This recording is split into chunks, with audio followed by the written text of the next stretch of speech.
United Kingdom, or the Great Britain as it's called, the land of massive castles with the Union Jack flying high. The empire, which once ruled the world, has had complex relations with South Asia.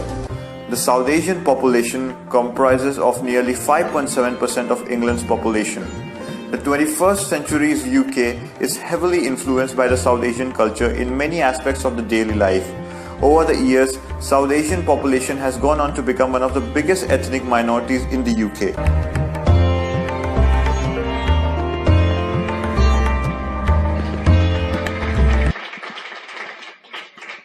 I think for some years after 1947, because of the tumult that had occurred, that there probably wasn't a great deal of interest in the UK in India, apart from, sort of minority groups, maybe people who had lived there and had returned and sort of kept in contact with each other. And this went through really from 1947, I suppose, through to about, I think it was in the 70s or early 80s, when there was the Festival of India. It was a sort of joint program, I think, between the Indian government and the British government to sort of celebrate the arts and crafts of India and the subcontinent generally.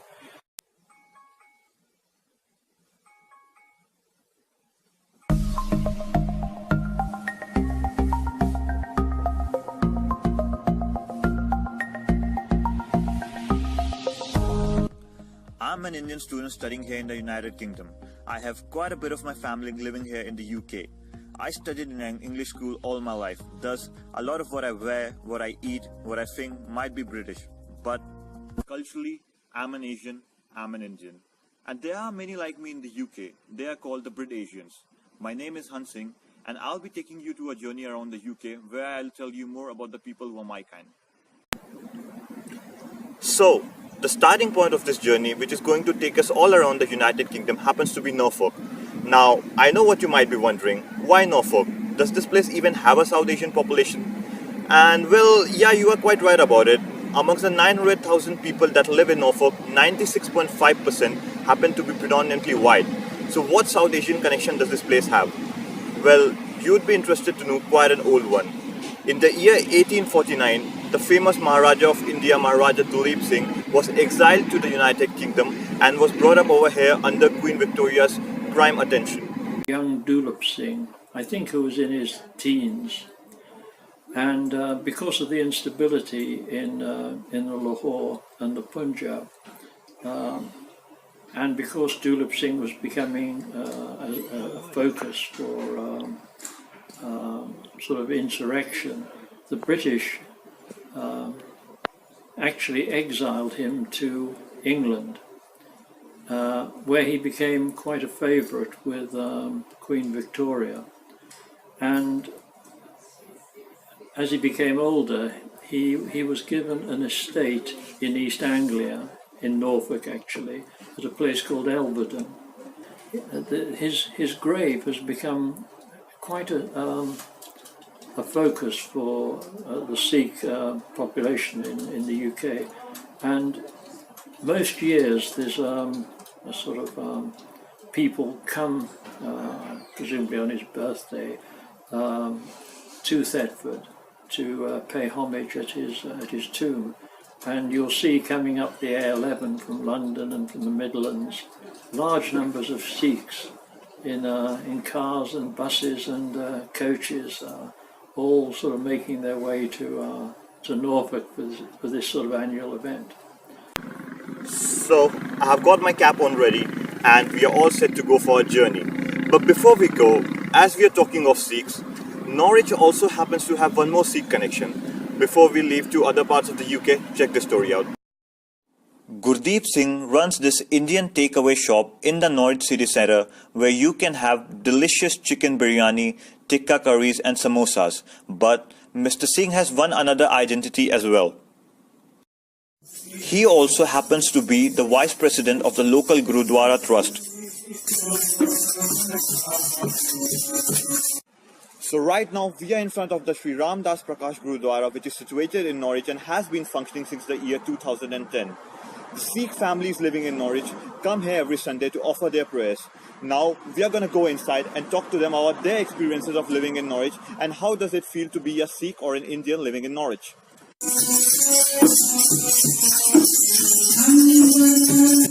The Sikhs in Norwich happen to be a micro-minority in the city, just amounting to 0.1% of the total population according to the last census in 2011. Every Sunday, they come to this Gurudwara to pray.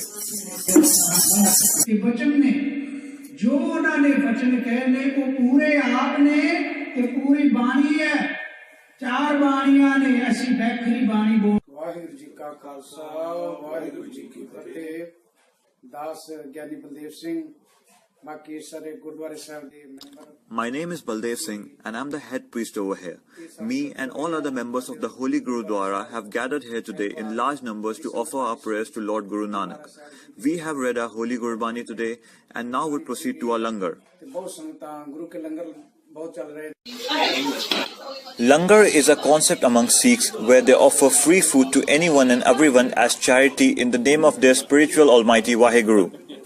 But starting this Gurudwara was a struggle. The reason was as we have a less community in Norwich. When we start, it was really hard because obviously we are many Sikhs in Norwich. But we start with a less community. We hire a hall, and every month we do pray and we do langar. But as soon as the community is getting bigger, few more members join the community, then we take this place, we bought this place, and we try to run little Gurdwara. And so many other people from Norwich and out of Norwich, as soon as they know there is a Gurdwara in Norwich, they start coming. And obviously with the Kripa of Vaheguruji, there's so many people coming now here, and communities are getting bigger and bigger. So this is really good now. The Sikhs in the Gurudwara say that anyone is open for their free food langar and that they don't discriminate. Welcome to everyone because we are immigrant as well, So we all never think about these things of another community coming to take over us, anything, So we welcome for everyone. So we not any issues for another community.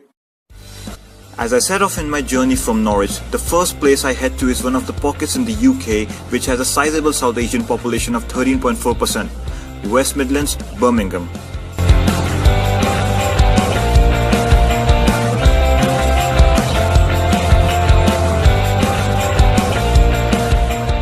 Today, we are in Birmingham, which is known to have a sizable Asian population. Right now, we are going to meet the Aturalia family who have been living in the UK for the last 12 years and are originally from Sri Lanka. They'll talk to us about how different it was for them to adjust to the British culture. Come follow me. As one would enter the Aturalia household, from the small temple of Gautam Buddha to the smell of Sri Lankan fried rice, the house would make you feel as if you are actually in Sri Lanka.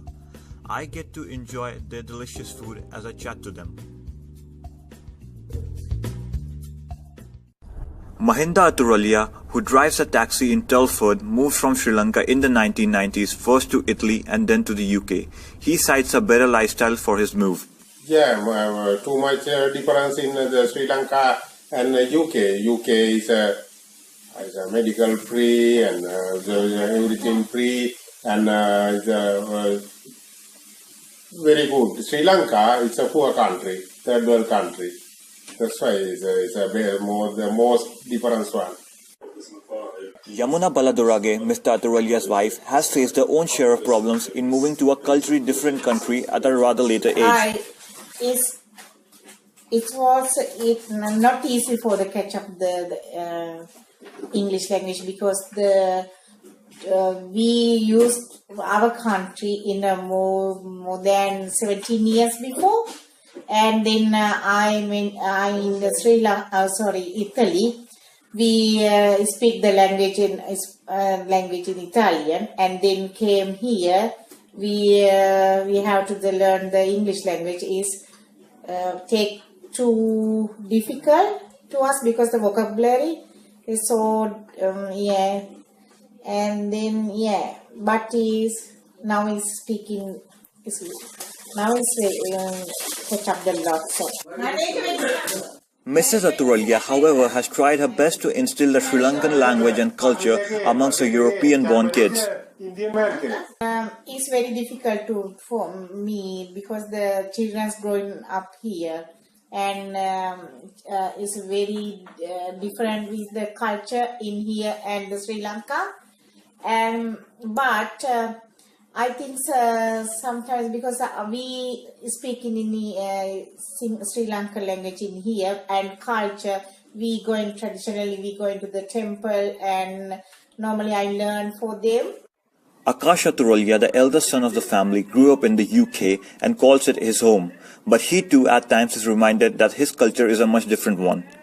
It was a whole different new experience to me when I started school, when I started interacting with kids from this country.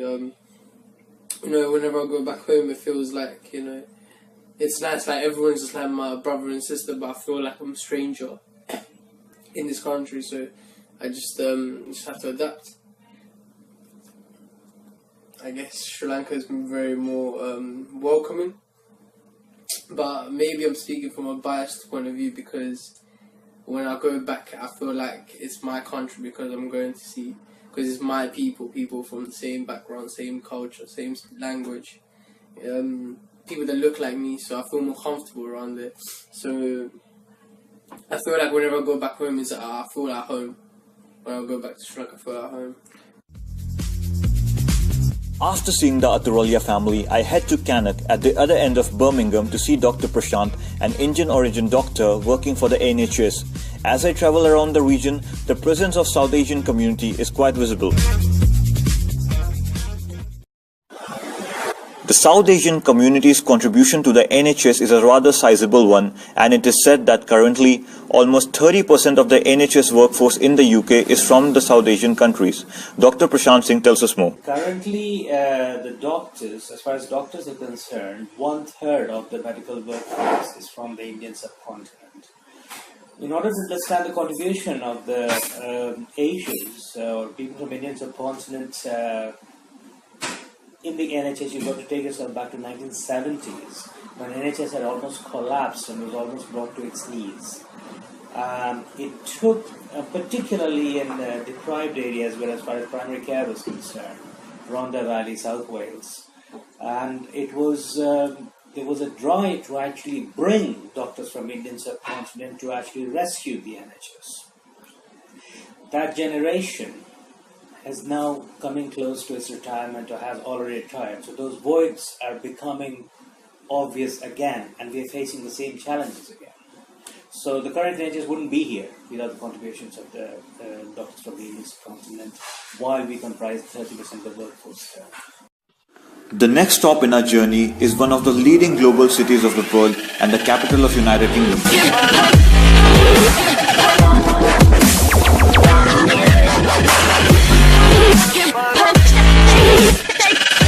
So there we are in the capital of United Kingdom and the capital of England, London.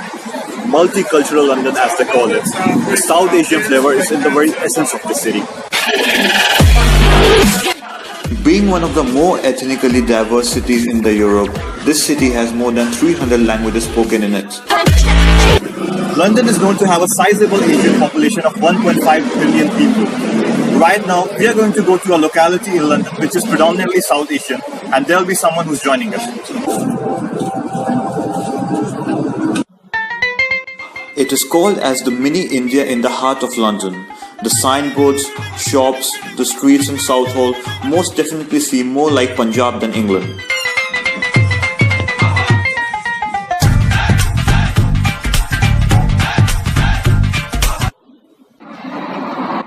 Mohammad Jalbani, a British-born student of Pakistani descent who studies in Norwich, grew up in Southall for most of his life.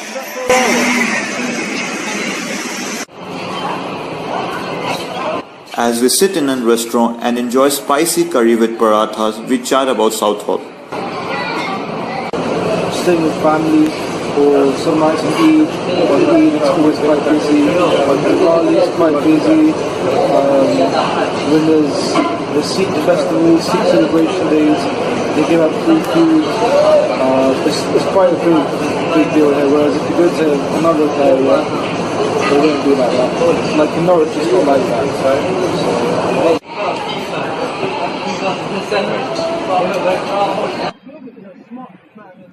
Shit, when I went Saudi, bruv, I swear down. Muhammad also makes us meet his friend Rian Mirza, another British-born student of Pakistani descent. Come back if you want, yeah, you can get 200 CCT. My experiences when I go back to Pakistan, I find that the cultural differences vary massively. The country's very, very poor. When you're walking around, you're approached by beggars on a regular basis, which is unlike the UK. People live in very poor conditions. It's extremely sad, and it's just very different entirely. Like, for example, like when I'm at home, the electricity always goes out, and then we have to go out, get a generator, and pump up the electricity back. But in England, like, that would never happen. Well, it's very busy. The laws are completely different. In the UK, we're very strict with like road policies and road laws, etc., etc. But in Pakistan, you'll see 5 people on one little moped, you know, with like a little 3-month-old baby in his mum's arms, and like a 3-year-old on the front and a 5-year-old on the back. As my eventful day in Southall ended, I can definitely say that I was reminded of home. There's a reason why people call London a global city, and the reason is diversity. The biggest change in the culture, though, is for the women of the South Asian society. There's a stark contrast in the nature of how women have been brought up in these two completely different societies. Many such activities, which can be thought to be part of the liberal Western culture, might be something which is frowned upon back in their native places for these women. To understand their experiences a bit better, I decided to chat to some South Asian women myself. Pavitra Selvakumar, a Tamil student, is the India Student Ambassador at the UEA. Soon, I'm also joined by Saloni Prasad, an Indian student from Gujarat. Both Tamils and Gujaratis form a large number of the Brit Indian community. Yeah, going well. So tell me something about your experiences back home. I did my engineering in Anna University. So we have separate dress code in Anna University. So we are not supposed to wear jeans. We are not supposed to wear jeans at all. Oh no! Yeah, jeans is considered to be the modern dress, and we are not supposed to wear jeans. Apart from that, we have to wear salwars only, and leggings were prohibited. You are not supposed to wear leggings. According to my university, leggings are the sexiest dress because it is going to come with your pants. So according to them, they think that if you wear leggings, guys will come and follow you and give you trouble. So, you know, like I have faced some situations where if I wear leggings for some occasions in my college, professors come and they openly ask you that, are you trying to attract men behind you? So this is the exact words people say to me. So culturally, how different do you think India is from the UK? And as girls, what were the problems or the challenges you faced back home? Because obviously we know Asian culture is a bit more conservative for girls as compared to what it is over here. I find it pretty inspiring, and I think it would be, it's something that we should learn in India, because I strongly believe one of the solutions to minimizing gender gap is to increase the communication. And if you bar the communication by building separate staircase or something like that, it's not fair. It's honestly, yeah. What do you feel? I felt like someone gave a lump of freedom to me after coming here, because in India I have to wear my shawl wherever I go. In this kind of respect, you know, if you don't wear a shawl, you're disrespected there. So here, coming here and then wearing the dresses, which is comfortable for you. I'm not trying to be beautiful or I'm not trying to show off, but I want to be comfortable by myself. So being comfortable was really good after coming here. Yeah, and it's such a relief when you are in such an environment where you don't have to care about things like clothing or end times or whatever. You just concentrate on living life, meeting people, and studying most of all. Yeah, exactly. Pavitra, you're working with the NHS as well, right? As part of my dissertation, when I visited NHS, I could see a lot of Indian women who are working there, and I can see that a lot of Indian women are contributing to the NHS of UK here. Well, after talking to Pavitra and Saloni, we can understand that the culture they see in the UK is very different from what they see back home. From intermixing with the other gender to wearing the clothes of their choice. The liberal culture of the UK is something these women definitely cherish. While we talk about the experiences of women in South Asian culture, we come across Sophie Milne, a Brit who has lived in India for a few years. You happen to be one of the rare Brits who has actually lived in India, right? Yes, so I moved out there when I was 7 years old with my mum to look after my grandmother who wasn't very well, and then we stayed on a few years after she passed away until I came back to school in England. So, how was your experience over there? Very different to life here. So Calcutta is like a very vibrant city. Just the atmosphere, even just things like the way hospitality is, it's so different to here. So in India, everyone's dropping in at each other's houses the whole time, whereas here it's very much like you book an appointment to see someone. There you have staff, so that just completely changes the way you can host. It's just a whole different lifestyle. People have, you know, a cook, a driver, a cleaner, a bathroom cleaner, like the whole thing, whereas here you just kind of do everything yourself. Yeah. Culturally, how different do you think it'll be for the Brit Indians or the Asian population living over here to adjust from whatever they see back home to the difference over here in culture, in social life, in personal life? How much do you think there's a difference? I would say quite a vast difference. So what I would say is that people in England are generally more reserved, quite formal. So in India, people are very kind of very casual with each other, very dropping in, kind of teasing each other the whole time. Whereas here, people are much more reserved. Until you know someone, you don't really like joke as much kind of with them. So I think that's probably a bit hard for Indians who come here who are then suddenly like, oh, why are people being cold towards me? But I don't think it is them being cold. It's just that culturally it is quite different. Although Sophie did find the South Asian culture different, she surely does cherish her days over there. The great Winston Churchill once famously said about South Asians, who were then part of the undivided India, that they are beastly people with a beastly religion. But today, that community happens to be one of the integral parts of the British society. From London, I go to some checkpoints in the UK which happen to have considerable South Asian population. Places like Coventry have around 16% of Asian population, with a lot of them being students due to the various universities in the city, whereas Leicester has a massive 30% of South Asian population, with 25% being Indians, mostly Gujaratis.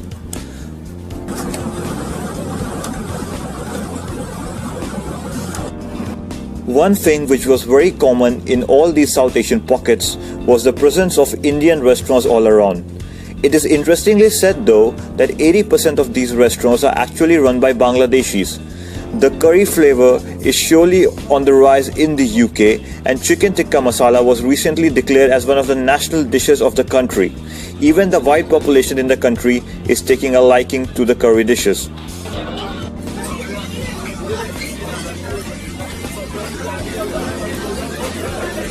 As I returned back to Norwich, I thought to dig a bit deeper into the curry industry in the UK. This is a local Bangladeshi community mosque where a lot of those who work in these Indian restaurants come to pray. It is interesting how a place like Norwich, which is predominantly white, has such a strong curry industry. A lot of these workers feel that the immigration policy for them should be eased. This country now has, the Bangladeshi curry industry have got the staff prices. I think the immigration needs to be more easy for the immigrant people and for these prices. Okay, so if they give any opportunity for this immigrant to work here, they will be good for everyone, for this curry industry, for this business, everything. So here we are back in Norwich after a long journey. And that last report did make me a bit hungry, that's why I'm enjoying some nice biryani. Well, the first generation of Brit Indians were mostly strugglers. The population, which is just 5% though, has over the years managed to punch above the weight. And although the first generation were doing menial jobs like being bus drivers, the second generation did climb onto the opportunity and has done quite well for themselves. Today, we are living in UK, which has Sajid Javed as its Home Secretary, a Brit Pakistani son of a bus driver, and another son of a bus driver, Sadiq Khan, happens to be Mayor of London. So the Brit Indian community has managed to do well for themselves in all spheres of life. As far as the third generation or the newer generation is concerned, well, I can say in their approach they are more British than they are Indians or Pakistanis or Sri Lankans, but they still like to live by their roots, they still like to listen to their music, they still like to watch their old movies, and well, at times they do like to sing as well.